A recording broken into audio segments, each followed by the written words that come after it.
ਧੰਨ ਧੰਨ ਗੁਰੂ ਗ੍ਰੰਥ ਸਾਹਿਬ ਜੀ ਦੀ ਪਾਵਨ ਪਵਿੱਤਰ ਹਜ਼ੂਰੀ ਅੰਦਰ ਜੁੜ ਮਿਲ ਬੈਠੀ ਗੁਰੂ ਪਿਆਰੀ ਗੁਰੂ ਸਵਾਰੀ ਸਾਧ ਸੰਗਤ ਜੀਓ ਅਤੇ ਇੰਟਰਨੈਟ ਦੇ ਮਾਧਿਅਮ ਰਾਹੀਂ ਸਰਵਣ ਕਰ ਰਹੀਆਂ ਸਮੂਹ ਸੰਗਤਾਂ, ਅੱਜ ਦੀ ਵਿਚਾਰ ਪਾਵਨ ਅੰਕ 83 ਦੇ ਉੱਤੋਂ 2 ਪੌੜੀਆਂ ਦੀ ਵਿਚਾਰ ਆਪਾਂ ਕੱਲ ਸੰਪੂਰਨ ਕਰ ਲਈ ਸੀ। ਤੀਸਰੀ ਪੌੜੀ ਦੀ ਵਿਚਾਰ ਆਰੰਭ ਹੋਣੀ ਹੈ। ਫਤਿਹ ਪ੍ਰਵਾਨ ਗੁਰੂ ਜੀ। ਵਾਹਿਗੁਰੂ ਜੀ ਕਾ ਖਾਲਸਾ, ਵਾਹਿਗੁਰੂ ਜੀ ਕੀ ਫਤਿਹ। ਸ਼ਲੋਕ ਮਹਿਲਾ ਪਹਿਲਾ। ਫੱਕੜ ਜਾਤੀ ਫੱਕੜ ਨਾਉ,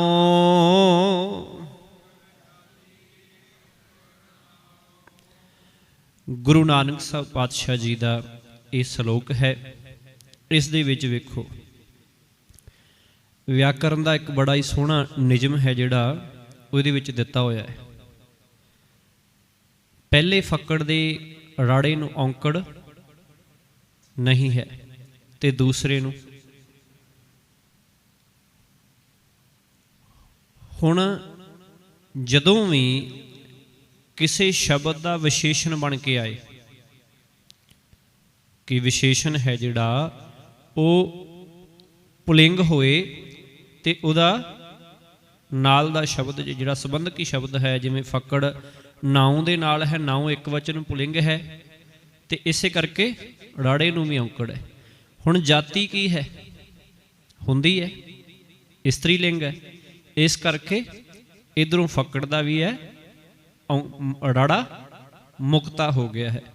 ਹੁਣ ਪਾਤਸ਼ਾਹ ਜੀ ਇੱਥੇ ਫਿਰ ਜਿਹੜਾ ਕੀ ਆਖ ਰਹੇ ਹੈ ਕਿ ਜਾਤੀ ਫੱਕੜ ਦਾ ਅਰਥ ਵਿਅਰਥ ਹੈ, ਕਿ ਜਾਤ ਦਾ ਹੰਕਾਰ ਵੀ ਕੀ ਹੈ? ਵਿਅਰਥ ਹੈ। ਕਹਿਣ ਤੋਂ ਭਾਵ ਹੈ ਕਿ ਜਿਹੜੇ ਸ਼ਬਦ ਦਾ ਸੰਬੰਧ ਨਾਲ ਦੇ ਸ਼ਬਦ ਨਾਲ ਹੋਵੇਗਾ ਇਸ ਤਰ੍ਹਾਂ ਵਿਸ਼ੇਸ਼ਣ ਦੇ ਰੂਪ ਦੇ ਵਿੱਚ, ਉਦੋਂ ਜਿਵੇਂ ਇੱਥੇ ਜਾਤੀ ਇਸਤਰੀ ਲਿੰਗ ਹੈ ਤੇ ਇਹਦੇ ਨਾਲ ਫੱਕੜ ਦਾ ਸੰਬੰਧ ਹੈ ਤੇ ਇਹ ਵੀ ਕੀ ਹੈ? ਉਸੇ ਰੂਪ ਦੇ ਵਿੱਚ ਆਏਗਾ ਜਿਹੜਾ ਰੂਪ ਜਾਤੀ ਦਾ ਹੈ। ਜਿਵੇਂ ਇੱਥੇ ਇਸਤਰੀ ਲਿੰਗ ਹੈ, ਜਾਤੀ ਹੁੰਦੀ ਹੈ ਨਾ, ਜਾਤ ਆਪਾਂ ਕਹਿੰਦੇ ਜਾਤ ਹੁੰਦੀ ਹੈ, ਇਹਦਾ ਸੰਬੰਧ ਇਹਦੇ ਨਾਲ ਹੈ, ਇਸ ਕਰਕੇ ਇਹ ਵੀ ਇਹਦੇ ਰੂਪ ਦੇ ਵਿੱਚ ਆਊਗਾ, ਇਹਦੇ ਅਧੀਨ ਹੋ ਕੇ ਚੱਲ ਰਿਹਾ ਹੈ ਵੀ। ਇਧਰਲੇ ਪਾਸੇ ਅੱਗੇ ਨਾਂ ਕੀ ਹੈ? ਹੁੰਦਾ ਹੈ, ਨਾਮ ਹੁੰਦਾ ਹੈ, ਇੱਕ ਵਚਨ ਹੈ, ਪੁਲਿੰਗ ਹੈ, ਇਸ ਕਰਕੇ ਕੀ ਹੈ? ਫੱਕੜ। ਹੁਣ ਇਧਰਲਾ ਫੱਕੜ ਇਹਦੇ ਅਧੀਨ ਹੈ ਤੇ ਪਹਿਲਾ ਫੱਕੜ ਜਾਤੀ ਦੇ ਅਧੀਨ ਹੈ। ਨੁਕਤਾ ਸਮਝ ਦੇ ਵਿੱਚ ਆਇਆ? ਜੇ ਨਹੀਂ ਆਇਆ ਤਾਂ ਆਪਾਂ ਦੁਬਾਰਾ ਕਰ ਲਈਏ ਕਿ ਜਿਸ ਵੀ ਸ਼ਬਦ ਦਾ ਵਿਸ਼ੇਸ਼ਣ ਹੈ ਉਹ ਉਸੇ ਰੂਪ ਦੇ ਵਿੱਚ ਆਏਗਾ, ਭਾਵੇਂ ਉਹ ਪੁਲਿੰਗ ਹੋਏ ਜਾਂ ਇਸਤਰੀ ਲਿੰਗ ਜਾਂ ਬਹੁਵਚਨ ਹੋਏ, ਉਹਦੇ ਨਾਲ ਹੀ ਆਏਗਾ ਉਸੇ ਤਰ੍ਹਾਂ ਜਿਵੇਂ ਬਾਕੀ ਆ ਰਿਹਾ, ਅਗਲਾ ਸ਼ਬਦ ਆ ਰਿਹਾ। ਖੈਰ, ਫੱਕੜ ਤੋਂ ਭਾਵ ਵਿਅਰਥ। ਸਤਿਗੁਰੂ ਜੀ ਆਖਣਗੇ ਜਾਤ ਦਾ ਅਹੰਕਾਰ ਤੇ ਨਾਮ ਵਡੱਪਣ ਦਾ ਅਹੰਕਾਰ ਜਿਹੜਾ ਹੈ ਉਹ ਵਿਅਰਥ ਹੈ, ਕਿ ਮੇਰਾ ਨਾਮ ਬੜਾ ਵੱਡਾ ਹੈ ਜਾਂ ਮੇਰੀ ਜਾਤ ਬੜੀ ਉੱਚੀ ਹੈ। ਇਹ ਅਹੰਕਾਰ ਕਰਨਾ ਕੀ ਹੈ? ਵਿਅਰਥ ਹੈ, ਇਹਦਾ ਕੋਈ ਲਾਭ ਨਹੀਂ ਹੈ। ਸਭਨਾ ਜੀਆਂ ਇੱਕਾ ਛਾਓ। ਪਾਤਸ਼ਾਹ ਜੀ ਆਖਣ ਲੱਗੇ ਕਿ ਅਸਲ ਵਿੱਚ ਸਾਰੇ ਜੀਵਾਂ ਦੀ ਇੱਕੋ ਹੀ ਨੁਹਾਰ ਹੁੰਦੀ ਹੈ, ਭਾਵ ਆਤਮਾ ਸਭ ਦਾ ਇੱਕ ਹੀ ਹੈ, ਕਿ ਉਹ ਮਾਲਕ ਸਭਨਾਂ ਦੇ ਵਿੱਚ ਇੱਕ ਹੀ ਹੈ, ਉਹਦੀ ਜੋਤ ਹੈ, ਉਹੀ ਹੈ ਸਭਨਾਂ ਦੇ ਅੰਦਰ, ਸਾਰਿਆਂ ਜੀਵਾਂ ਦੇ ਅੰਦਰ। ਆਪੋਂ ਜੇ ਕੋ ਭਲਾ ਕਹਾਏ। ਹੁਣ ਪਾਤਸ਼ਾਹ ਜੀ ਆਖਣ ਲੱਗੇ ਜਾਤੀ ਦਾ ਜਾਂ ਵਡਿਆਈ, ਜਾਤੀ ਦੇ ਜਾਂ ਵਡਿਆਈ ਦੇ ਆਸਰੇ ਜੇ ਕੋਈ ਜੀਵ ਆਪਣੇ ਆਪ ਨੂੰ ਚੰਗਾ ਅਖਵਾਏ ਤਾਂ ਕੀ ਹੈ? ਉਹ ਸੰਪੂਰਨ ਤੌਰ ਤੇ ਚੰਗਾ ਨਹੀਂ ਬਣ ਸਕਦਾ। ਕਿ ਜੇ ਕੋਈ ਆਖੇ ਕਿ ਮੇਰੀ ਜਾਤ ਬੜੀ ਉੱਚੀ ਹੈ, ਜਾਤ ਨੂੰ ਨਾਲ ਲਈ ਫਿਰੇ ਕਿ ਮੇਰੀ ਜਾਤ ਬੜੀ ਉੱਚੀ ਹੈ ਤੇ ਲੋਕ ਮੇਰੀ ਵਡਿਆਈ ਵੀ ਕਰਦੇ ਹੈ, ਚੰਗਾ ਵੀ ਕਹਿੰਦੇ ਹੈ, ਤੇ ਸਤਿਗੁਰੂ ਜੀ ਆਖਣ ਲੱਗੇ ਇਸ ਤਰੀਕੇ ਦੇ ਨਾਲ ਕੀ ਹੈ? ਚੰਗਾ ਨਹੀਂ ਬਣਿਆ ਜਾਂਦਾ। ਇਹਦੇ ਨਾਲ ਤੇ ਸਗੋਂ ਹੰਕਾਰ, ਤੂੰ ਜਾਤ ਦਾ ਹੰਕਾਰ ਕਰ ਰਿਹਾ, ਸਗੋਂ ਤੂੰ ਹੰਕਾਰੀ ਹੋ ਕੇ ਵਿਗੜਦਾ ਜਾ ਰਿਹਾ। ਨਾਨਕ ਤਾਂ ਪਰ ਜਾਪੈ ਜਾਂ ਪਤ ਲੇਖੈ ਪਾਏ।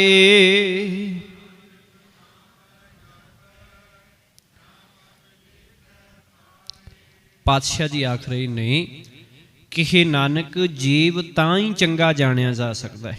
ਪਰ ਜਾਪੈ ਭਾਵ ਚੰਗੀ ਤਰ੍ਹਾਂ ਚੰਗਾ ਤਾਂ ਹੀ ਜਾਣਿਆ ਜਾ ਸਕਦਾ ਹੈ ਜਾਂ ਪਤ ਲੇਖੈ ਪਾਏ, ਕਿ ਜੇਕਰ ਮਾਲਕ ਦੇ ਦਰ ਦੇ ਉੱਤੇ ਜਿਹੜਾ ਹੈ ਦਰਗਾਹ ਦੇ ਵਿੱਚ ਆਦਰ ਹਾਸਲ, ਇੱਜ਼ਤ ਪ੍ਰਾਪਤ ਕਰ ਲਏ।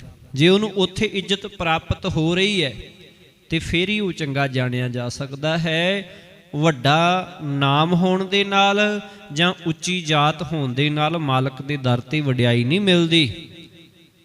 ਜਾਤ ਦਾ ਤੇ ਉੱਥੇ ਕੋਈ ਲੈਣਾ ਦੇਣਾ ਹੀ ਨਹੀਂ ਹੈ, ਉੱਥੇ ਤੇ ਜੋਤ ਦੀ ਗੱਲ ਹੈ। ਇਹ ਜਾਤਾਂ ਜੂਤਾਂ ਸਭ ਇੱਥੇ ਹੀ ਰਹਿ ਜਾਂਦੀਆਂ। ਖੈਰ ਪਾਤਸ਼ਾਹ ਜੀ ਰਹਿਮਤ ਕਰਨ। ਮਹਿਲਾ ਦੂਜਾ। ਜਿਸ ਪਿਆਰੇ ਸਿਉ ਨੇਹ ਤਿਸ ਆਗੈ ਮਰ ਚੱਲੀਐ।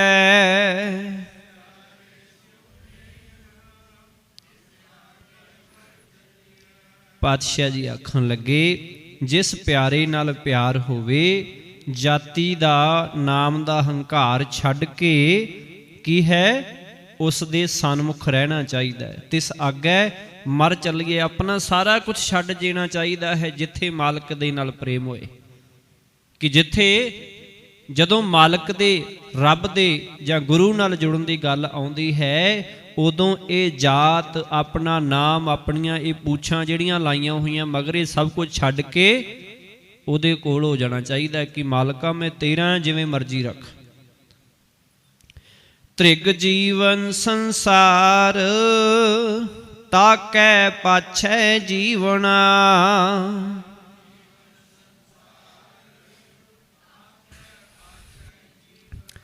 ਪਿੱਛੇ ਸਤਿਗੁਰੂ ਸ਼ਬਦ ਵਰਤਿਆ, ਤਿਸ ਆਗੈ ਮਰ ਚੱਲੀਏ, ਭਾਵ ਆਪਣਾ ਆਪਾ ਭਾਵ ਹੈ ਨਾ ਜਿਹੜਾ, ਉਹ ਛੱਡ ਦੇਣਾ ਚਾਹੀਦਾ, ਖਤਮ ਕਰ ਦੇਣਾ ਚਾਹੀਦਾ।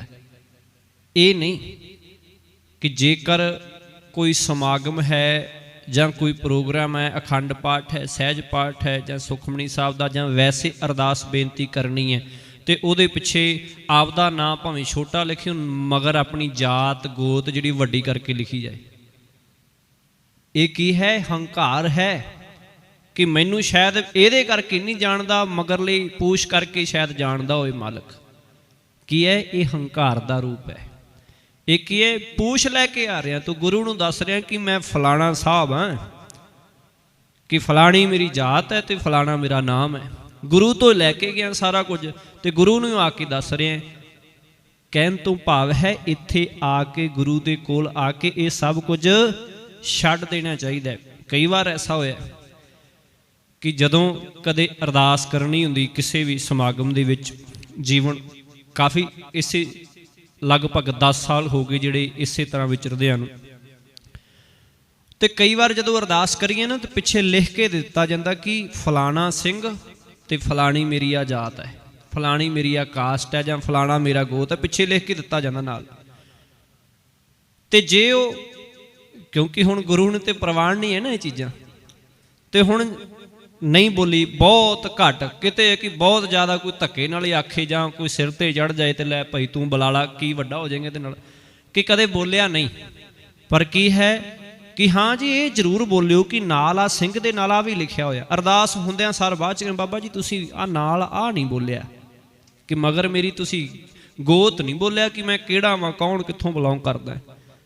ਕਿ ਇੱਥੋਂ ਤੱਕ ਵੀ ਜਿਹੜਾ ਹੈ ਸਾਡੇ ਵਿੱਚ ਕੀ ਹੈ, ਨਿਗਾਰ ਆ ਚੁੱਕਿਆ ਹੈ। ਤੇ ਗੁਰੂ ਤਾਂ ਕਹਿੰਦਾ ਜਿਹੜੀਆਂ ਆਹ ਬੰਦੇ ਜੇ ਕੰਮ ਕਰਦੇ ਆ ਤੇ ਸਭ ਤੋਂ ਵੱਡੇ ਮੂਰਖ ਹੈ। ਕਹਿਣ ਤੋਂ ਭਾਵ ਹੈ ਇਹਨਾਂ ਤੋਂ ਗੁਰੇਜ਼ ਕਰਨਾ ਚਾਹੀਦਾ ਹੈ। ਗੁਰੂ ਨੂੰ, ਮਾਲਕ ਨੂੰ ਇਹ ਪ੍ਰਵਾਨ ਨਹੀਂ ਹੈ। ਅੱਗੇ ਤੇ ਜੋਤ ਪ੍ਰਵਾਨ ਹੋਣੀ ਹੈ, ਜਾਤ ਪ੍ਰਵਾਨ ਨਹੀਂ ਹੋਣੀ। ਇਸ ਕਰਕੇ ਕਿਉਂਕਿ ਇਹ ਵਰਨ ਵੰਡ ਦਾ ਜਿਹੜਾ ਸਿਸਟਮ ਹੈ, ਇਹਦੇ ਵਿੱਚੋਂ ਦਾ ਗੁਰੂ ਨਾਨਕ ਸਾਹਿਬ ਜੀ ਨੇ ਸਾਨੂੰ ਕੱਢਿਆ ਕਿ ਹੁਣ ਜਦੋਂ ਜਨੇਊ ਪਾਉਣ ਲੱਗਦੇ ਆ ਤੇ ਉਹ ਜਨੇਊ ਦਾ ਵੀ ਇੱਕ ਵੱਖਰਾ ਵੱਖਰਾ ਸਿਸਟਮ ਹੈ ਨਾ, ਬ੍ਰਾਹਮਣ ਦਾ ਵੱਖਰਾ ਹੈ, ਖੱਤਰੀ ਦਾ ਵੱਖਰਾ ਹੈ, ਵੈਸ਼ ਦਾ ਵੱਖਰਾ ਹੈ, ਤੇ ਸ਼ੂਦਰ ਵਾਸਤੇ ਤੇ ਇਸਤਰੀ ਵਾਸਤੇ ਕੋਈ ਜਨੇਊ ਨਹੀਂ ਹੈ, ਕੋਈ ਜਨੇਊ ਨਹੀਂ ਹੈ। ਹੁਣ ਗੁਰੂ ਨਾਨਕ ਸਾਹਿਬ ਜੀ ਦੇ ਜਦੋਂ ਪਾਉਣ ਲੱਗੇ ਤੇ ਉਹ ਆਖਣ ਲੱਗੇ ਕਿ ਪੰਡਤ ਜੀ ਠੀਕ ਹੈ ਜਨੇਊ ਤੇ ਪਾ ਲੈਂਦੇ ਆ, ਪਹਿਲਾਂ ਮੇਰੀ ਭੈਣ ਮੈਥੋਂ 5 ਸਾਲ ਵੱਡੀ ਹੈ, ਪਹਿਲਾਂ ਜਨੇਊ ਤੇ ਪਾ ਦਿਓ। ਆਖਣ ਲੱਗੇ ਕਿ ਪੰਡਤ ਜੀ ਅੱਗੋਂ ਆਖਣ ਲੱਗੇ ਕਿ ਨਹੀਂ, ਉਹਨਾਂ ਵਾਸਤੇ ਜਨੇਊ ਨਹੀਂ ਹੈ, ਸਿਰਫ ਮਨੁੱਖੀ ਮਰਦ ਹੀ ਉਹ ਧਾਰਨ ਕਰ ਸਕਦੇ ਹੈ। ਆਖਣ ਲੱਗੇ ਵਿਤਕਰਾ ਕਿਉਂ? ਆਖਣ ਲੱਗੇ ਠੀਕ ਹੈ, ਫਿਰ ਤੁਹਾਡਾ ਜਨੇਊ ਤੇ ਮੇਰਾ ਜਨੇਊ ਵੱਖਰਾ ਕਿਉਂ? ਤੁਸੀਂ ਹੋਰ ਧਾਗਾ ਪਹਿਨ ਰਹੇ ਹੋ ਤੇ ਮੇਰੇ ਹੋਰ ਤੁਸੀਂ ਪਾ ਰਹੇ ਹੋ, ਇਹ ਵੱਖਰਾ ਕਿਉਂ? ਜਾਂ ਤਾਂ ਮੈਨੂੰ ਵੀ ਇਹ ਦਿਓ। ਆਖਣ ਲੱਗੇ ਇਹ ਵੀ ਨਹੀਂ ਹੋ ਸਕਦਾ, ਮੈਂ ਉੱਚੀ ਜਾਤ ਦਾ ਹਾਂ, ਤੁਸੀਂ ਖੱਤਰੀਆਂ ਨਾਲ ਸੰਬੰਧ ਰੱਖਦੇ ਹੋ, ਇਸ ਕਰਕੇ ਕੀ ਹੈ ਤੁਸੀਂ ਇਹ ਵੀ ਜਨੇਊ ਨਹੀਂ ਧਾਰਨ ਕਰ ਸਕਦੇ। ਆਖਣ ਲੱਗੇ ਅੱਛਾ ਜੀ। ਆਖਣ ਲੱਗੇ ਹੁਣ ਸ਼ੂਦਰ ਨੂੰ ਜਾਂ ਦਲਿਤ ਨੂੰ ਕਿਉਂ ਨਹੀਂ ਪਹਿਨਾਇਆ ਜਾਂਦਾ? ਕਹਿੰਦੇ ਉਹਨਾਂ ਵਾਸਤੇ ਇਹ ਨਹੀਂ ਹੈ। ਕਹਿੰਦੇ ਇਹ ਵਖਰੇਵਾਂ ਕਿਉਂ? ਪਹਿਲਾਂ ਮੇਰੀ ਭੈਣ ਦੇ ਪਾਓ ਤੇ ਬਾਕੀ ਸਾਰੇ ਇੱਕੋ ਜਨੇਊ ਕਰੋ, ਫਿਰ ਮੈਂ ਧਾਰਨ ਕਰ ਲਾਂਗਾ। ਜੇ ਸਾਰਿਆਂ ਵਾਸਤੇ ਨਹੀਂ ਹੈ ਤੇ ਫਿਰ ਮੈਂ ਕਿਉਂ ਧਾਰਨ ਕਰਨਾ? ਤਰੀਕਾ ਸੀ ਨਾ ਇੱਕ ਸਮਝਾਉਣ ਦਾ ਸਤਿਗੁਰੂ ਜੀ ਦਾ, ਇਹੀ ਹੈ ਕਿ ਅਸੀਂ ਆਪਣੀ ਜਾਤ ਕਰਕੇ, ਆਪਣੀ ਕਾਸਟ ਕਰਕੇ, ਆਪਣੇ ਪਿੱਛੇ ਲੱਗੇ ਹੋਏ ਇੱਕ ਜਿਹੜਾ ਸਵਰਨੇਮ ਕਹਿ ਦਿੰਦੇ ਹਾਂ ਜਿਹਨੂੰ ਆਪਾਂ, ਜਾਂ ਮਗਰੋਂ ਗੋਤ ਕਰਕੇ ਦੂਜਿਆਂ ਨੂੰ ਦੱਸਣਾ ਚਾਹੁੰਦੇ ਕਿ ਮੈਂ ਆ ਆ ਤੇ ਤੂੰ ਆਇਆ, ਮੇਰੇ ਨਾਲੋਂ ਵੱਖਰਾ ਹੈ, ਤੇ ਫਿਰ ਸਭ ਮੈਂ ਜੋਤ ਜੋਤ ਹੈ ਸੋਏ, ਇਹ ਕਿੱਥੇ ਚਲਾ ਗਿਆ?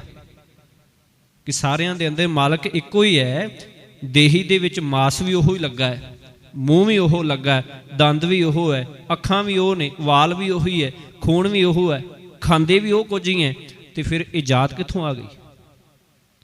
ਖੈਰ ਪਾਤਸ਼ਾਹ ਜੀ ਰਹਿਮਤ ਕਰਨ ਕਿ ਸਤਿਗੁਰੂ ਜੀ ਦੀ ਪਾਵਨ ਬਾਣੀ ਇਹ ਪ੍ਰਵਾਨ ਨਹੀਂ ਕਰਦੀ ਹੈ।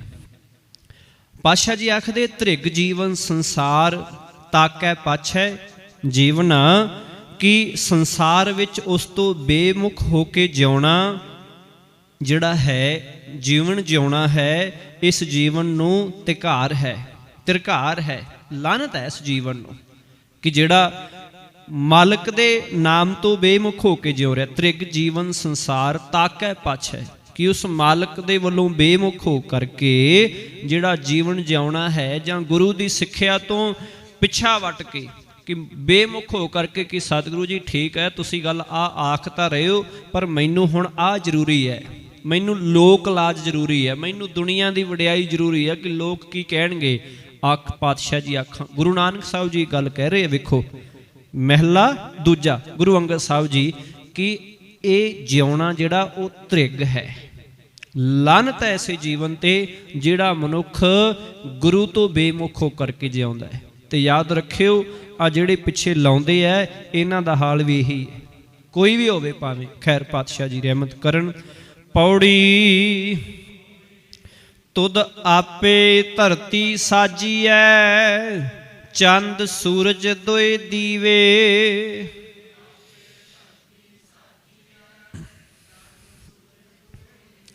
ਇਹ ਪੌੜੀ ਕਿਹਨਾਂ ਦੀ ਹੈ ਜੀ? ਪਹਿਲੇ ਪਾਤਸ਼ਾਹ ਜੀ ਦਾ ਸ਼ਲੋਕ ਆ ਗਿਆ, ਦੂਜੇ ਪਾਤਸ਼ਾਹ ਜੀ ਦਾ ਸ਼ਲੋਕ ਆ ਗਿਆ, ਤੇ ਪੌੜੀ ਕਿਹਨਾਂ ਦੀ ਹੈ? ਕਿਉਂਕਿ ਵਾਰ ਗੁਰੂ ਰਾਮਦਾਸ ਜੀ ਦੀ, ਇਸ ਕਰਕੇ ਪੌੜੀਆਂ ਸਾਰੀਆਂ ਗੁਰੂ ਰਾਮਦਾਸ ਪਾਤਸ਼ਾਹ ਜੀ ਦੀਆਂ ਨੇ। ਤੇ ਸ਼ਲੋਕ ਇਸ ਕਰਕੇ ਨੇ ਕਿਉਂਕਿ ਸ਼ਲੋਕਾਂ ਦੇ ਨਾਲ ਲਿਖਿਆ ਹੋਇਆ ਸਤਿਗੁਰੂ ਜੀ ਨੇ ਸ਼ਲੋਕ ਕਿਹਨਾਂ ਦਾ ਹੈ।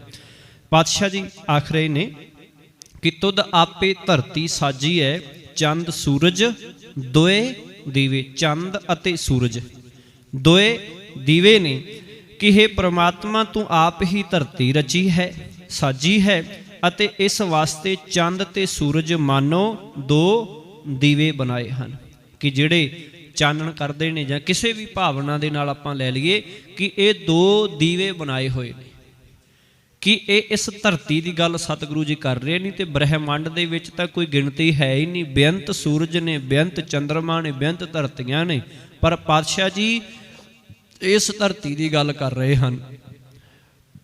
10 4 ਹੱਟ ਤੁਧ ਸਾਜਿਆ, ਵਾਪਾਰ ਕਰੀਵੇ।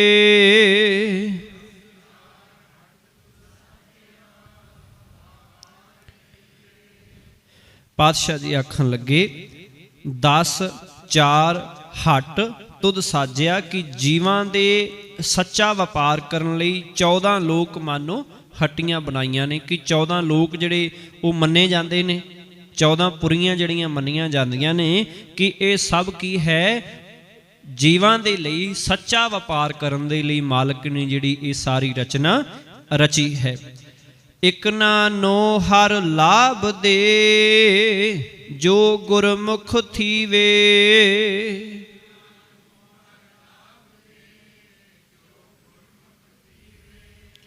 ਪਾਤਸ਼ਾਹ ਜੀ ਆਖਣ ਲੱਗੇ, ਇਕ ਨਾ ਨੂੰ ਹਰ ਲਾਭ ਦੇ ਕਿ ਜੋ ਜੀਵ ਗੁਰੂ ਦੇ ਸਨਮੁਖ ਹੋ ਗਏ। ਇਕ ਨਾ ਦਾ ਕੀ ਅਰਥ ਹੈ ਜੀ?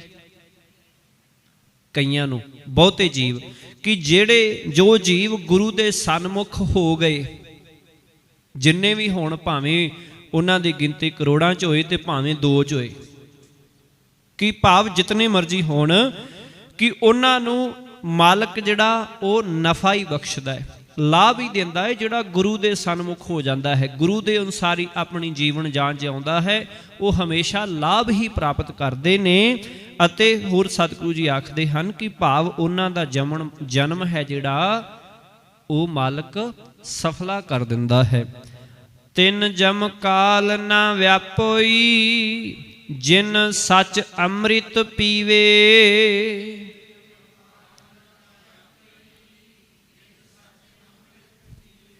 ਜਿਨ੍ਹਾਂ ਨੇ ਆਤਮਿਕ ਜੀਵਨ ਦੇਣ ਵਾਲਾ ਸੱਚਾ ਨਾਮ ਜਲ ਜਿਹੜਾ ਹੈ ਪੀਤਾ ਹੈ, ਜਮਕਾਲ ਉਹਨਾਂ ਤੇ ਜ਼ਬਾ ਨਹੀਂ ਪਾ ਸਕਦਾ, ਭਾਵ ਉਹਨਾਂ ਨੂੰ ਵਿਆਪਦਾ ਨਹੀਂ ਹੈ, ਉਹਨਾਂ ਨੂੰ ਤੰਗ ਨਹੀਂ ਕਰਦਾ ਹੈ।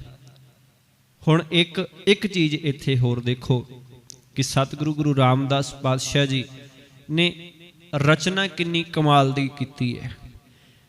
ਪਿਛਲੇ ਪਾਸੇ ਜਿਹੜਾ ਲਾਸਟ ਵਾਲਾ ਹਰ ਪੰਕਤੀ ਦੇ ਵਿੱਚ ਸ਼ਬਦ ਆ ਰਿਹਾ ਹੈ, ਪਹਿਲੀ ਪੰਕਤੀ ਦੇ ਵਿੱਚ ਕੀ ਹੈ? ਦੀਵੇ, ਦੂਜੀ ਦੇ ਵਿੱਚ ਕਰੀਵੇ, ਤੀਜੀ ਦੇ ਵਿੱਚ ਥੀਵੇ, ਚੌਥੀ ਦੇ ਵਿੱਚ ਪੀਵੇ।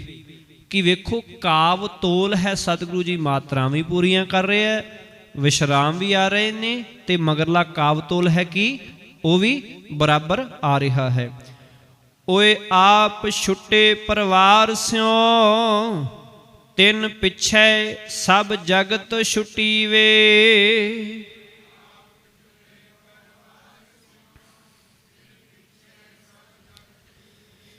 ਹੁਣ ਸਤਿਗੁਰੂ ਪਾਤਸ਼ਾਹ ਜੀ ਇੱਥੇ ਕੀ ਹੈ?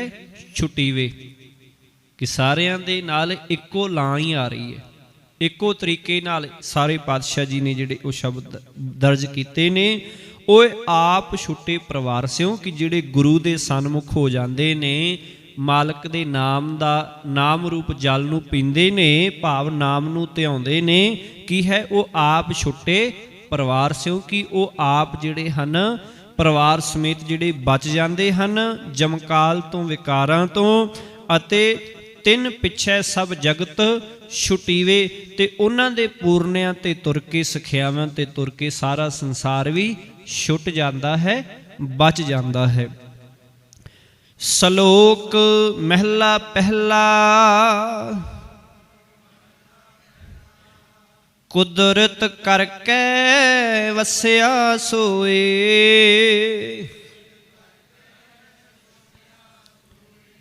ਹੁਣ ਗੁਰੂ ਨਾਨਕ ਸਾਹਿਬ ਪਾਤਸ਼ਾਹ ਜੀ ਦਾ ਇਹ ਸ਼ਲੋਕ ਹੈ, ਦੇਖੋ ਇਹਦੇ ਵਿੱਚ ਕਿੰਨੀ ਵੱਡੀ ਰਹਿਮਤ ਕਰਦੇ ਹੈ। ਕੁਦਰਤ ਕਰਕੇ ਵਸਿਆ ਸੋਏ, ਕੀ ਮਾਲਕ ਨੇ ਆਪ ਪਹਿਲਾਂ ਕੀ ਹੈ? ਕੁਦਰਤ ਪੈਦਾ ਕੀਤੀ ਅਤੇ ਵਸਿਆ ਸੋਏ, ਤੇ ਆਪ ਹੀ ਜਿਹੜਾ ਹੈ ਇਸ ਦੇ ਵਿੱਚ ਵਸ ਰਿਹਾ ਹੈ। ਹੁਣ ਇੱਥੇ ਦੇਖੋ ਕਿੰਨਾ ਵੱਡਾ ਸਿਧਾਂਤ ਜਿਹੜਾ ਕਲੀਅਰ ਹੋ ਰਿਹਾ ਹੈ। ਗੁਰੂ ਨਾਨਕ ਸਾਹਿਬ ਪਾਤਸ਼ਾਹ ਜੀ ਜਾਂ ਪਾਵਨ ਬਾਣੀ ਹੋਰ ਕਈਆਂ ਥਾਵਾਂ ਤੇ ਵੀ ਜਿਹੜਾ ਹੈ ਉਹ ਇਹ ਜਗ ਸੱਚਾ ਕੀ ਹੈ, ਕੋਠੜੀ ਸੱਚੇ ਕਾ ਵਿਚਵਾਸ, ਕਿ ਇਹ ਸਾਰਾ ਸੰਸਾਰ ਸੱਚੇ ਦੀ ਕੋਠੜੀ ਹੈ, ਸੱਚੇ ਦਾ ਹੀ ਵਿਚਵਾਸ ਹੈ। ਕਹਿਣ ਤੋਂ ਭਾਵ ਹੈ ਕਿ ਕੁਦਰਤ ਰੱਬ ਨਹੀਂ ਹੈ, ਰੱਬ ਦੀ ਬਣਾਈ ਹੋਈ ਹੈ। ਹੁੰਦਾ ਨਾ ਕਈ ਵਾਰੀ ਸੁਣਨ ਨੂੰ ਮਿਲਦਾ ਹੈ ਕਿ ਕੁਦਰਤ ਹੀ ਰੱਬ ਹੈ, ਕੁਦਰਤ ਰੱਬ ਨਹੀਂ ਹੈ। ਕੁਦਰਤ ਉਸ ਮਾਲਕ ਨੇ ਬਣਾਈ ਹੋਈ ਹੈ, ਮਾਲਕ ਕੁਦਰਤ ਦੇ ਵਿੱਚ ਵਸਦਾ ਹੈ, ਵਿੱਚ ਵਸ ਰਿਹਾ। ਇਹ ਦੇਖੋ ਗੁਰੂ ਨਾਨਕ ਸਾਹਿਬ ਜੀ ਕਹਿ ਰਹੇ, ਮੈਂ ਆਪਣੇ ਕੋਲੋਂ ਨਹੀਂ ਕਹਿ ਰਿਹਾ, ਕੁਦਰਤ ਕਰਕੇ ਵਸਿਆ ਸੋਏ, ਕਿ ਉਹਨੇ ਕੁਦਰਤ ਬਣਾਈ ਸ੍ਰਿਸ਼ਟੀ ਰਚੀ ਤੇ ਆਪ ਕੀ ਹੈ, ਕੁਦਰਤ ਦੇ ਵਿੱਚ ਹੀ ਵਸ ਗਿਆ। ਇਸੇ ਕਰਕੇ ਤਾਂ ਹੈ ਨਾ, ਸਭ ਮੈਂ ਜੋਤ ਜੋਤ ਹੈ ਸੋਏ, ਤਿਸ ਦੇ ਚਾਨਣ ਸਭ ਮੈਂ ਚਾਨਣ ਹੋਏ। ਕਹਿਣ ਤੋਂ ਭਾਵ ਹੈ ਤੇ ਜੇ ਕੁਦਰਤੀ ਰੱਬ ਹੋਏ ਫਿਰ ਤੇ ਚਾਨਣ ਆਪਣੇ ਆਪ ਹੋ ਹੀ ਜਾਏ, ਫਿਰ ਤੇ ਉਹਦੀ ਜੋਤ ਦੀ ਲੋੜ ਹੀ ਨਹੀਂ। ਕਿ ਜੇ ਉਹਨੇ ਸ੍ਰਿਸ਼ਟੀ ਬਣਾਈ ਹੈ ਤੇ ਉਹਦੇ ਅੰਦਰ ਉਹਨੇ ਆਪਣੀ ਜੋਤ ਪਾਈ ਹੈ ਤਾਂ ਹੀ ਚਾਨਣ ਹੈ ਨਾ। ਕਹਿਣ ਤੋਂ ਭਾਵ ਹੈ ਕਿ ਕੁਦਰਤ ਇੱਕ ਵੱਖਰੀ ਚੀਜ਼ ਹੈ ਜਿਹੜੀ ਕਿ ਬਿਨਸਨਹਾਰ ਵੀ ਹੈ ਨਾਲ, ਇਹ ਵੀ ਯਾਦ ਰੱਖਿਓ। ਕੁਦਰਤ ਕੀ ਹੈ, ਸ੍ਰਿਸ਼ਟੀ ਕੀ ਹੈ, ਖਤਮ ਹੋਣ ਵਾਲੀ ਹੈ। ਇਹਨਾਂ ਅੱਖਾਂ ਦੇ ਨਾਲ ਜੋ ਦਿਸਦਾ ਹੈ ਉਹ ਕੀ ਹੈ, ਸਭ ਕੁਝ ਖਤਮ ਹੋਣ ਵਾਲਾ ਹੈ। ਅਤੇ ਮਾਲਕ ਪਰਮੇਸ਼ਰ ਦੀ ਜਿਹੜੀ ਜੋਤ ਹੈ ਉਹ ਕੀ ਹੈ, ਉਹ ਅਜੂਨੀ ਵੀ ਹੈ ਅਤੇ ਅਕਾਲ ਮੂਰਤ ਵੀ ਹੈ। ਭਾਵ ਕਿ ਜੋ ਉਹਦੀ ਜੋਤ ਹੈ, ਜੋ ਉਹਦਾ ਅੰਸ਼ ਹੈ, ਉਹਦੇ ਤੇ ਸਮੇਂ ਦਾ ਪ੍ਰਭਾਵ ਨਹੀਂ ਹੈ। ਉਹ ਜੂਨਾਂ ਦੇ ਵਿੱਚ ਨਹੀਂ ਆਉਂਦਾ, ਉਹ ਨਿਰਾਕਾਰ ਰੂਪ ਦੇ ਵਿੱਚ ਸਭ ਦੇ ਅੰਦਰ ਵਰਤ ਰਿਹਾ। ਖੈਰ, ਵਖਤ ਵਿਚਾਰੇ ਸੋ ਬੰਦਾ ਹੋਏ।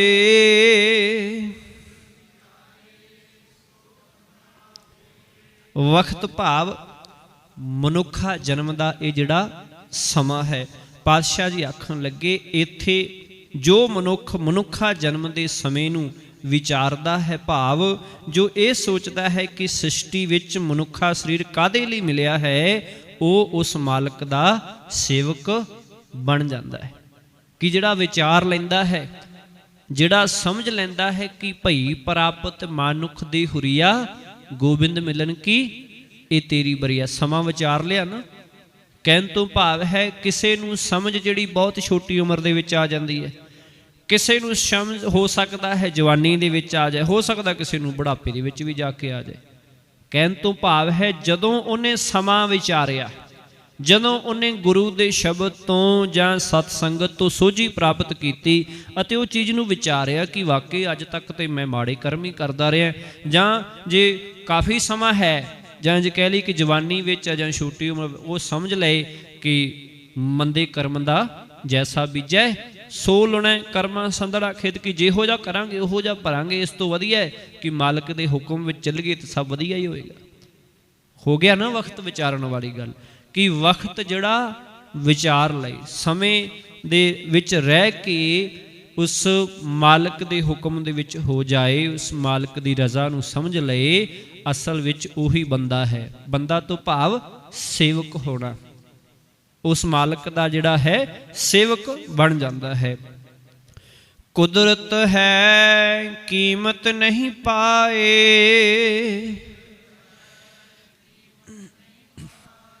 ਸਤਿਗੁਰੂ ਪਾਤਸ਼ਾਹ ਜੀ ਆਖਣ ਲੱਗੇ ਮਾਲਕ ਆਪਣੀ ਰਚੀ ਕੁਦਰਤ ਵਿੱਚ ਵਿਆਪਕ ਹੈ ਅਤੇ ਕੀ ਹੈ, ਕੀਮ ਨਾ ਪਾਏ ਤੂੰ ਭਾਵ ਉਸ ਦਾ ਮੁੱਲ ਕੀਮਤ ਨਹੀਂ ਪੈ ਸਕਦਾ, ਕੋਈ ਨਹੀਂ ਪਾ ਸਕਦਾ ਉਸ ਦਾ ਮੁੱਲ। ਜਾ ਕੀਮਤ ਪਾਏ ਤਾਂ ਕਹੀ ਨਾ ਜਾਏ। ਹੁਣ ਪਾਤਸ਼ਾਹ ਜੀ ਨਾਲ ਹੀ ਆਖ ਰਹੇ ਹੈ ਕਿ ਜੇ ਕੋਈ ਮੁੱਲ ਪਾਉਣ ਦਾ ਯਤਨ ਵੀ ਕਰੇ, ਜੇ ਕੋਈ ਉਹਦੀ ਕੀਮਤ ਲਾਉਣ ਦਾ ਯਤਨ ਵੀ ਕਰੇ ਤਾਂ ਕੀ ਹੈ, ਕਹੀ ਨਾ ਜਾਏ, ਤਾਂ ਉਹਦੀ ਕੀਮਤ ਫਿਰ ਵੀ ਕਹੀ ਨਹੀਂ ਜਾ ਸਕਦੀ। ਕਿੰਨਾ ਕੁਝ ਕਹਿ ਲੇਗਾ, ਵੱਧ ਤੋਂ ਵੱਧ ਅਰਬ ਖਰਬ ਅਸੰਖ ਤੱਕ ਪਹੁੰਚ ਜਾਏਗਾ। ਜੇ ਇਸੋਂ ਤੱਕ ਕਿ ਸੰਖ ਪਦਮ ਤੱਕ ਪਹੁੰਚ ਜਾਏਗਾ, ਇੱਥੋਂ ਤਾਂ ਵੱਧ ਜਿਹੜੀ ਹੈ ਉਹ ਗਿਣਤੀ ਖਤਮ ਹੋ ਜਾਂਦੀ ਹੈ। ਔਰ ਦੂਜੇ ਪਾਸੇ ਜੇ ਇੱਕ ਆਪਣਾ ਸਭ ਕੁਝ ਦੇ ਵੀ ਦੇ ਕਿ ਲੈ ਤਨ ਵੀ ਲੈ ਲਓ, ਮਨ ਵੀ ਲੈ ਲਓ, ਪਰ ਅੰਤ ਉਹਦਾ ਫਿਰ ਵੀ ਨਹੀਂ ਪਾਇਆ ਜਾ ਸਕਦਾ। ਕੁਝ ਮਰਜ਼ੀ ਦੇ ਦੇਵੇ ਪਰ ਅੰਤ ਹੈ ਜਿਹੜਾ ਉਹਦਾ ਭਾਵ ਕਹਿ ਲਈਏ ਮੁੱਲ ਹੈ, ਉਹ ਨਹੀਂ ਪਾਇਆ ਜਾ ਸਕਦਾ ਹੈ। ਸ਼ਰੈ ਸ਼ਰੀਅਤ ਕਰਹਿ ਵਿਚਾਰ,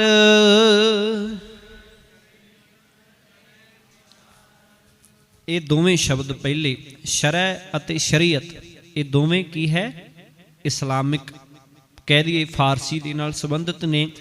ਭਾਵ ਸ਼ਰੈ ਤੋਂ ਭਾਵ ਸ਼ਰ੍ਹਾ ਦਾ, ਕਿ ਜੋ ਮਨੁੱਖ ਨਿਰੀ ਸ਼ਰ੍ਹਾ ਆਦਿ ਭਾਵ ਬਾਹਰਲੀਆਂ ਧਾਰਮਿਕ ਰਸਮਾਂ ਦਾ ਹੀ ਵਿਚਾਰ ਕਰਦੇ ਹੈ, ਕਿ ਬਾਹਰਲੇ ਤੌਰ ਤੇ ਸ਼ਰ੍ਹਾ ਮਰਿਆਦਾ, ਬਾਹਰੋਂ ਮਰਿਆਦਾ ਨਿਭਾਉਂਦੇ, ਬਾਹਰੋਂ ਧਾਰਮਿਕ ਕੰਮ ਕਰਦੇ, ਅੰਦਰੋਂ ਕੁਝ ਨਹੀਂ ਹੁੰਦਾ।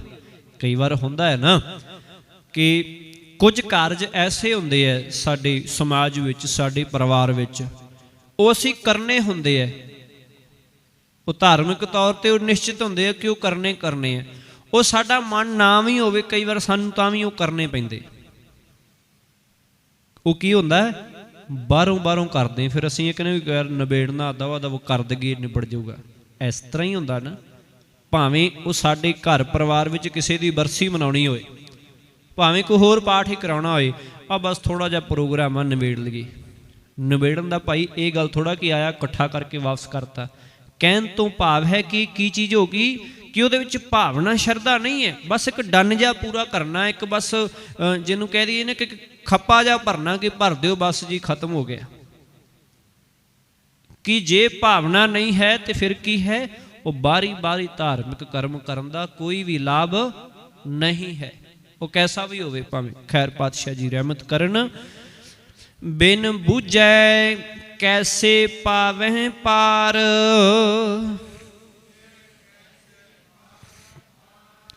इत्थे बूझै दे झज्जे दे उत्ते एक लां है जां दो ने? एक है। ये मेरे कोल इत्थे जिहड़ियां दो ने दर्पण दे विच, इहनूं आपां बूझे पढ़ांगे, ठीक है जी। बिन बूझे कैसे पावै पार। पातशाह जी आखण लगे कि वो जीवन दे सही मनोरथ नूं समझण तो बिना जीवन दा पारला कंढा है वो नहीं लभ सकदी। कैसे पावें, किवें पार उतरनगे इस माया दे संसार तो, जिहड़े की है सिर्फ बारी तौर ते ही धर्म दे नाम ते जिहड़ी है सेवा करदे है, बारी तौर ते ही धर्म दे नाम ते कर्म करदे है, वो पार नहीं उतर सकते हन। सिदक कर सिजदा मन कर मकसूद,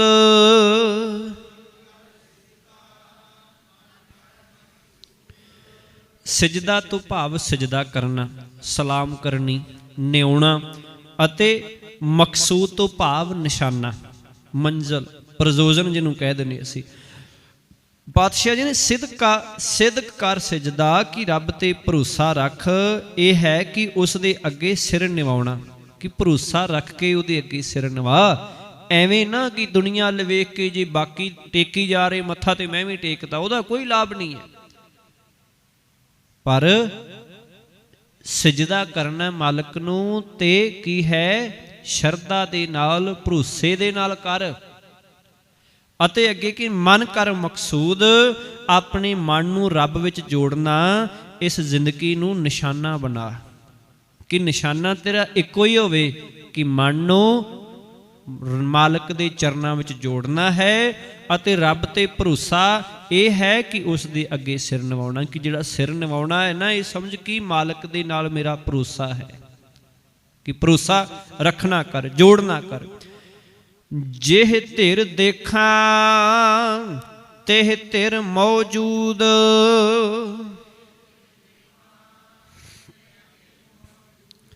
जेह धिर देखा भाव ਜਿਹੜੇ ਪਾਸੇ ਵੇਖਾਂ, तेह धिर मौजूद, रब मालक उसे पासे हाजर है। मौजूद तो भाव मौजूद है कि वो उधरले पासे हाजर है, जिधरले पासे वेखिए मालक उधरले पासे ही हाजर है।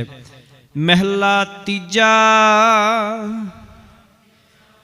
गुर सभा एव न पाईऐ, ना नेड़े ना दूर,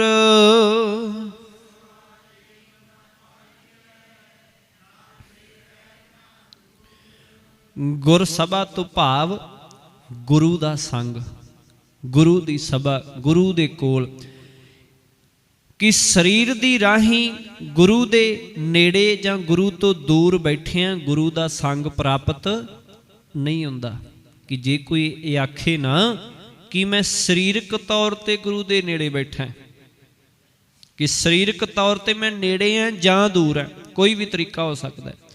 कि नेड़े बैठा जां दूर बैठा, ਇਹਦੇ ਨਾਲੋਂ मालक की प्राप्ति हो जाएगी जां गुरु का संग प्राप्त हो जाएगा, गुरु के नाल मेल हो जाएगा।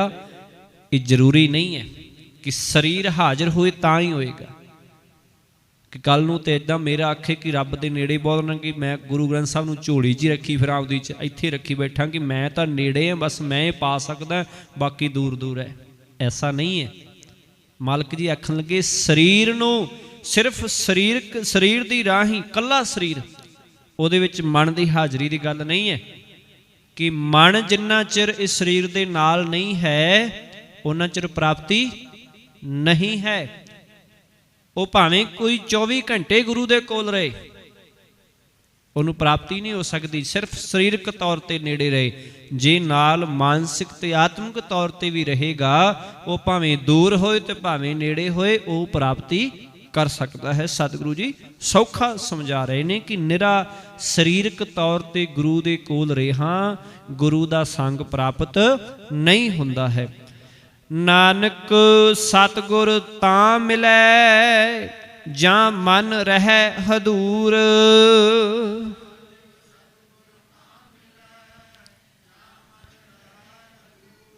हुण देखो सतगुरु जी ने उत्तर अपने आप ही देता, भावें आपां विचार भी लिया कि हे नानक सतगुरु उदों ही मिलता है जदों सिख दा जीव दा मन गुरु दी हजूरी विच रहिंदा है। कि मन दी हाजरी जरूरी है, शरीर ना भी हाजिर होए ते सर जांदा है कि मन होना चाहिए।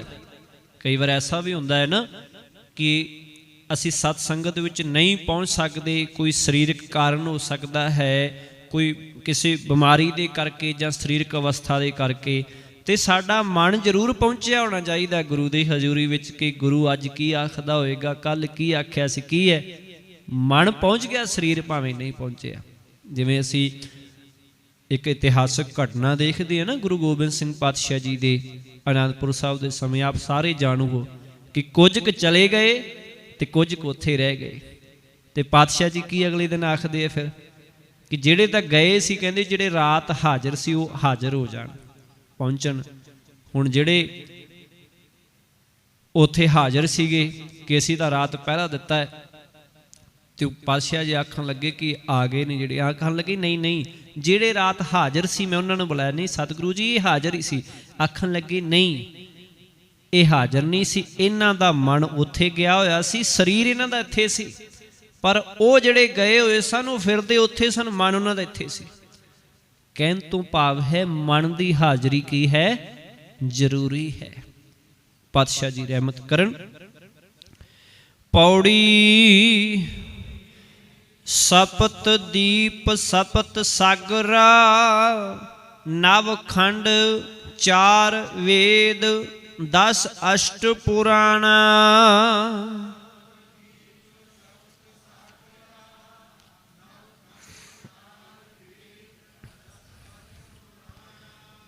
ਹੁਣ ਇਹਦੀ ਆਪਾਂ ਥੋੜੀ ਜੀ ਵਿਚਾਰ ਕਰ ਲਈਏ, ਜਿਉਂ ਆਪਾਂ ਲਿਖਿਆ ਉਸੇ ਤਰ੍ਹਾਂ ਵਿਚਾਰਾਂਗੇ, ਸਮਾਂ ਆਪਣੇ ਕੋਲ ਥੋੜਾ ਹੈ।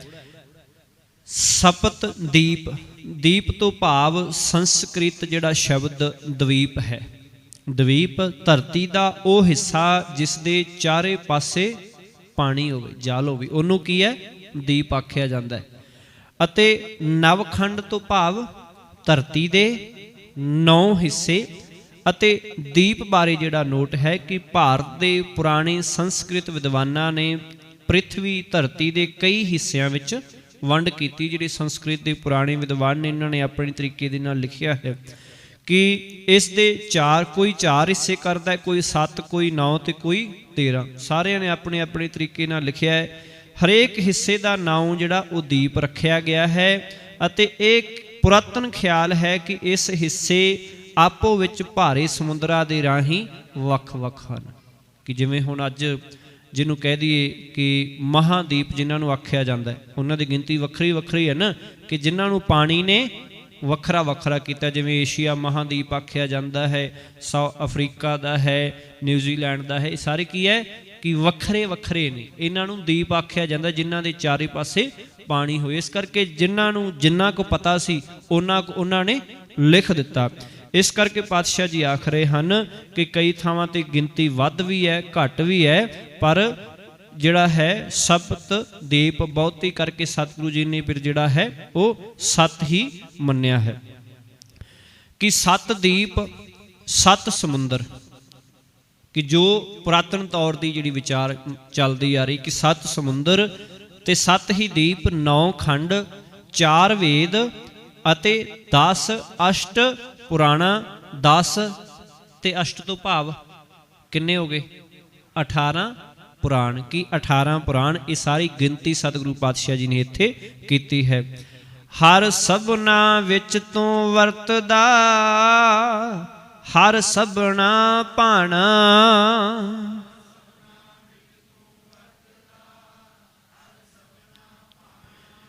ਹੁਣ ਇੱਥੇ ਆਪਾਂ ਇੱਕ ਗੱਲ ਹੋਰ ਵਿਚਾਰਦੇ ਜਾਈਏ। ਇਹ ਹੈ ਗਿਣਤੀ।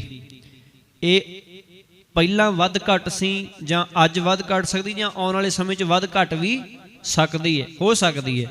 ਪਰ ਇਹਦਾ ਮਤਲਬ ਸਤਿਗੁਰੂ ਜੀ ਭਾਵ ਕੀ ਕਹਿ ਰਹੇ ਹੈ ਕਿ ਭਾਵੇਂ ਗਿਣਤੀ ਜਿੰਨੀ 7 ਦੀ ਥਾਂ ਤੇ ਭਾਵੇਂ 10 ਵੀ ਹੋ ਜਾਏ, ਅੱਗੇ ਸਾਗਰਾਂ ਦੀ ਥਾਂ ਤੇ ਭਾਵੇਂ 7 ਛੱਡ ਕੇ 5 ਵੀ ਰਹਿ ਜਾਣ, 9 ਖੰਡਾਂ ਦੀ ਥਾਂ ਤੇ ਭਾਵੇਂ 18 ਖੰਡ ਹੋ ਜਾਣ, ਕਿ ਕੁਝ ਵੀ ਹੋ ਜਾਏ, ਪਰ ਇਹਦਾ ਭਾਵ ਸਤਿਗੁਰੂ ਜੀ ਨੇ ਕਿਹਾ ਹਰ ਸਭਨਾ ਵਿੱਚ ਤੂੰ ਵਰਤਦਾ।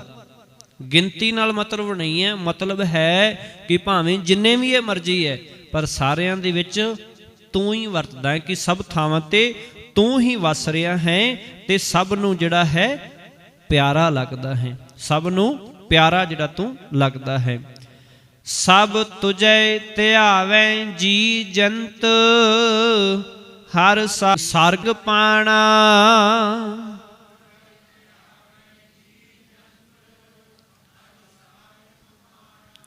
ਸਾਰਗ ਸ਼ਬਦ ਜਿਹੜਾ ਹੈ ਇੱਥੇ ਲਿਖਿਆ ਹੈ ਕਿ ਸਾਰਗ, ਸਾਰਗ ਤੋਂ ਭਾਵ ਹੁੰਦਾ ਹੈ ਤਨੁੱਖ। ਪਾਤਸ਼ਾਹ ਜੀ ਆਖਣ ਲੱਗੇ ਸਭ ਤੁਝੇ ਧਿਆਵੈ ਜੀ ਜੰਤ, ਕਿ ਹੇ ਤਨੁੱਖ ਧਾਰੀ, ਭਾਵ ਸਾਰੰਗ ਪਾਣ। ਕਿ ਪਾਣ ਤੋਂ ਅਰਥ ਜਿਹੜਾ ਹੈ ਕਿ ਜਿਹਨੇ ਤਨੁੱਖ ਧਾਰਨ ਕੀਤਾ ਹੋਇਆ, ਜਿਹਦੇ ਹੱਥ ਦੇ ਵਿੱਚ ਤਨੁੱਖ ਹੈ, ਜਿਹੜਾ ਤਨੁੱਖ ਧਾਰੀ, ਭਾਵ ਮਾਲਕ ਨੂੰ ਜਿਹੜਾ ਹੈ ਤਨੁੱਖ ਧਾਰੀ ਆਖਿਆ ਗਿਆ ਹੈ ਇੱਥੇ।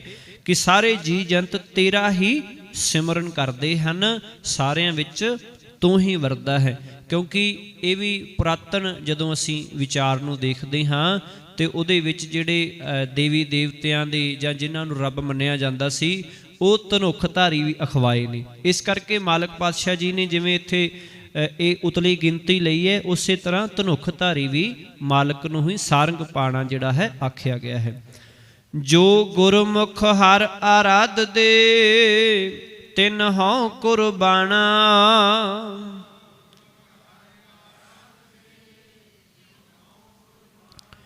ਜੋ ਗੁਰਮੁਖ ਹਰ ਆਰਾਧੇ, ਜਿਹੜੇ ਗੁਰੂ ਦੇ ਸਨਮੁਖ ਹੋ ਕਰਕੇ ਤੈਨੂੰ ਆਰਾਧਦੇ ਹਨ, ਹੇ ਮਾਲਕ ਜੀਓ, ਹਰੀ ਨੂੰ, ਹਰੀ ਦਾ ਮਾਲਕ ਦਾ ਸਿਮਰਨ ਕਰਦੇ ਨੇ। ਤਿੰਨ ਹਉ ਕੁਰਬਾਨਾ, ਮੈਂ ਉਹਨਾਂ ਤੋਂ ਕੁਰਬਾਨ ਹਾਂ, ਵਾਰਨੇ ਹਾਂ, ਸਦਕੇ ਹਾਂ। ਤੂੰ ਆਪੇ ਆਪ ਵਰਤਦਾ, ਕਰ ਚੋਜ ਵਿਡਾਣਾ।